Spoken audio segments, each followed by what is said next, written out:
একজন গোপিনী ছুটে গিয়ে আর একজন গোপিনীকে তার বক্ষ মাঝে জড়িয়ে ধরেছে, তুমি আমার কৃষ্ণ, তুমি আমার বন্ধু।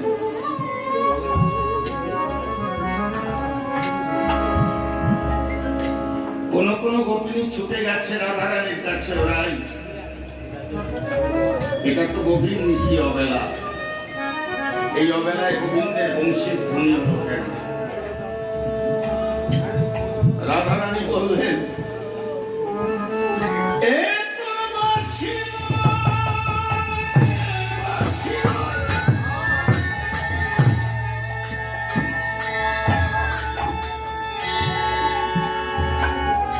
এ যে প্রাণ